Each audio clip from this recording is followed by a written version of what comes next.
बुज्जी and Bhairahawa एक animated mini series जो कि सर्व करती है as a prelude to the events of कल्कि 2898 AD। इनिशियली इसके एनिमेशन को देख के मैं थोड़ा सा स्केप्टिकल हुआ था, but once I watched it blew past my expectations. मैं ये नहीं कह रहा कि टेक्निकली इसमें शॉर्टकमिंग्स नहीं है, but this is a classic example of a product जिसका विजन और कंटेंट इतना स्ट्रॉन्ग है कि आप ऑटोमेटिकली इसके शॉर्टकमिंग्स को भूल जाते हो, एंड जैसे जैसे you keep watching this series it starts growing on you. और जो कुछ लोग फालतू में हेट करने वाले हैं इसके एनिमेशन को लेके, उनको बता दूं कि ये जो फाइनल प्रोडक्ट है, जो मूवी है, उसका एक हल्का सा टेस्ट देने के लिए इसको बनाया गया है। ये काइंड ऑफ एक बोनस मटेरियल है। तो obviously the makers did not invest a bomb on this, लेकिन पर्सनली मेरे लिए ये काफी होलसम और एंजॉयबल एक्सपीरियंस था, और जो एनिमेशंस में कमी थी उस पर मेरा ध्यान गया ही नहीं। इनफैक्ट जो एनिमेशन स्टाइल था इसका, it reminded me of Star Wars Rebels, and to think कि नाग अश्विन ने उसके फ्रैक्शन ऑफ बजट में इस चीज को क्रिएट किया, कमेंडेबल। एंड जैसा मैंने कहा कि ये सीरीज मूवी का हल्का सा एक टेस्ट देने के लिए बनाई गई है, उसके हिसाब से जो वर्ल्ड बिल्डिंग है, उसके पीछे की जो डिटेल्स हैं, मतलब इट शोज कि Nag Ashwin is cooking something at a massive level. अगर एक छोटे से एनिमेटेड सीरीज में भी आपको वो डिटेल्स नजर आ रही हैं, ये तो इस सीरीज का एक क्विक रिव्यू हो गया। इसके अलावा ये सीरीज एक अच्छा खासा इंसाइट देती है हमें कल्कि 2898 AD के वर्ल्ड में, एंड इसके अलावा ऐसी बहुत सी डिटेल्स है which clears a lot of air regarding the events of the movie. Personally for me this is a hype engine for कल्कि 2898 AD, एंड मेरी काफी सारी थ्योरीज और ऑब्जर्वेशंस भी इसमें सही साबित हुई जो मैंने अपने प्रीवियस वीडियोस में बात करी थी। तो एक एक करके हर चीज पर बात करेंगे, इस सीरीज को इन डिटेल डिस्कस करेंगे इस वीडियो में। तो भाई सीरीज शुरू होती है इस सीन से जहां हम ये बोर्ड देख सकते हैं, welcome to the future, similar to what we saw in Bujji glimpse, जहां पर welcome to the new world लिखा हुआ था। एंड अगेन एक पूरा डिस्ट्रॉयड वेस्टलैंड है जहां पर ऐसे बीच में इन रेडर्स ने एक बेस सेटअप किया हुआ है। फिर इसके बाद we get a closer look to this raider बिना मास्क के, एंड इसके सूट के बीच में ये एम्बलम नोटिस करो जो कि मैंने ऑलरेडी इससे पहले वाले वीडियो में पॉइंट आउट किया था। एंड स्क्रैच एपिसोड 2 में we get a proper look on this emblem, जहां इस पे बना ये फिगर काइंड ऑफ सिमिलर है कली असुर के। एंड यहाँ पर ये एम्बलम्स इन रेडर्स के सूट पे इम्प्लाई करते हैं कि ये कली की आर्मी है। फिर एंट्री मारती है बुज्जी जो कि एक्चुअली में इन रेडर्स के लिए वर्क करती है,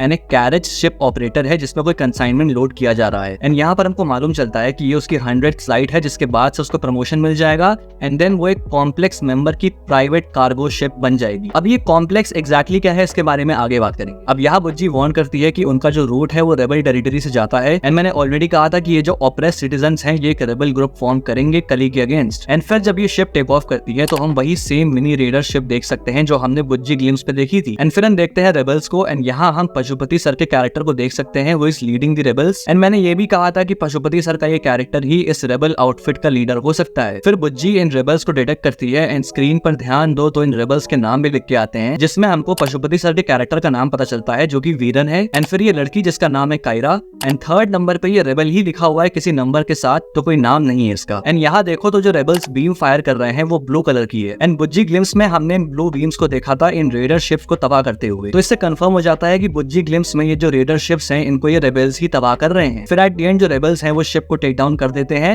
एंड बुज्जी भी डिसेबल हो जाती है। एंड देन हमको पता चलता है कि जो कंसाइनमेंट शिप किया जा रहा है वो एक्चुअली में पाइनएप्पल है। एंड यहाँ वीरन मेंशन करता है कि उसे पता ही नहीं कि पाइनएप्पल भी अब बचे हैं, एंड कॉम्प्लेक्स ने हर चीज अपने लिए रिजर्व कर ली है, जिससे हमें ये समझ आता है कि फूड रिसोर्सेज पर भी कॉम्प्लेक्स का कब्जा है, and they are not accessible to normal people. And Kyra को हम कहते हुए सुनते हैं कि शंबाला के लोगों को ये कितना पसंद आएगा, जिससे कि उनको पता चलता है कि शंबाला इन रेबल्स का बेस है। अब हिंदू स्क्रिप्चर्स के अकॉर्डिंग शंबाला एक मिस्टीरियस सिटी है जिसके लोकेशन के बारे में किसी को भी नहीं पता, एंड विष्णु पुराण के अकॉर्डिंग शंबाला में ही कल्कि अवतार जन्म लेंगे। अब बात करते हैं कल्कि 2898 AD के वर्ल्ड के बारे में। तो भाई कल्कि 2898 AD का जो वर्ल्ड है वो कुछ इस तरह से फंक्शन करता है कि जो सोसाइटी है उसको 2 हिस्सों में बांट दिया गया है। एक है कंप्लीट डिस्टोपियन सोसाइटी जहाँ पे ऐसे मिजरेबल हालात में लोग रहते हैं, एंड प्रॉपर फूड, इवन साफ हवा जैसी चीजें भी यहाँ पर लग्जरी बन चुकी हैं। इनफैक्ट एक सीन में हम एक आदमी को फ्रेश माउंटेन एयर सेल करते हुए देख सकते हैं कि भाई पे करो और इस हवा का मजा लो। या फिर ये लोग जो पाइन के पेड़ की खुशबू को स्मेल कर रहे हैं लाइन में खड़े होकर, ताजी हवा के लिए लोग ऑक्सीजन सिलेंडर लेके घूम रहे हैं। लाइक नेचुरल एनवायरनमेंट जैसी कोई चीज एग्जिस्ट ही नहीं करती। एंड दूसरी तरफ है ये कॉम्प्लेक्स नाम की यूटोपियन सोसाइटी जहाँ पे हाई क्लास के लोग रहते हैं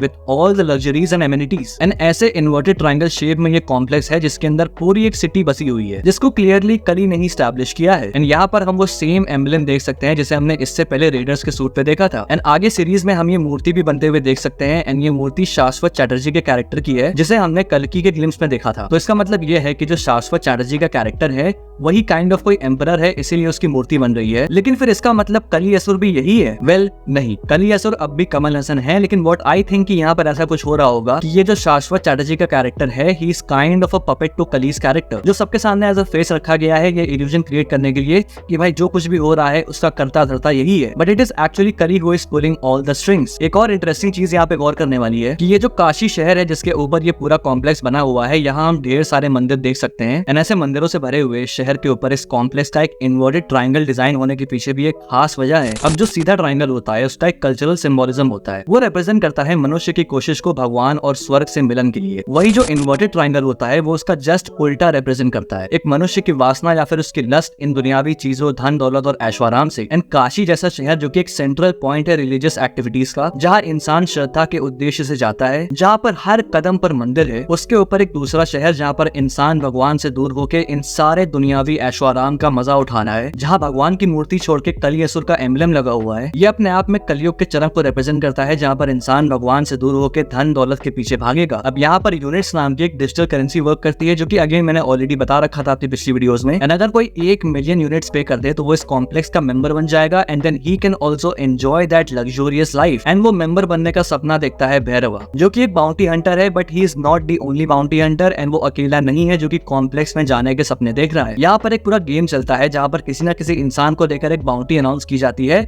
जो कि डिपेंड करता है कि वो किस लेवल का क्रिमिनल है। जैसे कि यहाँ पर 3 स्टार क्रिमिनल है तो बाउंटी 50,000 की है, एंड ऐसे ही जितने बड़े लेवल का क्रिमिनल है उतनी ही बड़ी बाउंटी होगी। एंड जो भी इस बाउंटी में मेंशन्ड इंसान को पकड़ेगा उसको यूनिट्स मिलेंगी, and then he will be 1 step closer to getting to the complex. And Bhairava के हाथ में जो डिवाइस है उसमें हम देख भी सकते हैं कि उसने मेंबरशिप का काउंटर लगा के रखा हुआ है, but there are many other bounty hunters जिससे भैरवा हमेशा मात खा जाता है। एंड फिर एक स्क्रैप यार्ड में उसकी मुलाकात होती है बुज्जी से। एंड अगर स्क्रैच का बुज्जी वाला एपिसोड तुमको याद है तो वहाँ एक सिमिलर सीन हम देख सकते हैं, जहाँ ऐसे बुज्जी को स्क्रैप्स के बीच में से कोई उठा रहा है। एंड अगर हाथ पे गौर करो तो ये डिवाइस वही सेम डिवाइस है जो भैरवा पहनता है। अब बुज्जी के ऑब्वियसली अपने अल्टीरियर मोटिव्स हैं, जहाँ पर वो भैरवा का इस्तेमाल करके खुद को एक व्हीकल बॉडी देता है ताकि वो कॉम्प्लेक्स में वापस जा सके। बट भैरवा ने भी अपने काउंटर मेजर्स रेडी रखे हैं, and after a lot of banter between both of them finally Bhairava suggest करता है कि हम दोनों साथ में काम करें। एंड बुज्जी भी अग्री कर जाती है, क्योंकि उसको समझ आ जाता है कि यही इकलौता रास्ता है कॉम्प्लेक्स में जाने का कि भाई 1 मिलियन की बाउंटी कलेक्ट कर लें। दिस माइट ऑल्सो फोरशैडो कि मे बी बुज्जी भैरवा को आगे चल के एक शॉर्ट टाइम के लिए धोखा भी दे सकती है, क्योंकि उसका सिर्फ एक मकसद है कॉम्प्लेक्स में जाके प्रमोशन ले, जिसके लिए भैरवा एक जरिया है। एंड वो तब तक उसके साथ है जब तक वो अपने एंड गोल तक ना पहुंच जाए। इनफैक्ट जब वो भैरवा को मास्टर कहती है तो it feels like a manipulation, जिसके बाद से भैरवा अपने लीश प्रोग्राम को भी डिलीट कर देता है उसके ऊपर से, जिससे कि अब बुज्जी फ्री है एंड अपना मर्जी का कुछ भी अब कर सकती है, क्योंकि एंड ऑफ द डे वो रेडर्स की बनाई हुई एआई है। तो I am expecting something fishy. फिर फाइनली आता है एपिसोड एंड का ये कार्ड, जहाँ लिख के आता है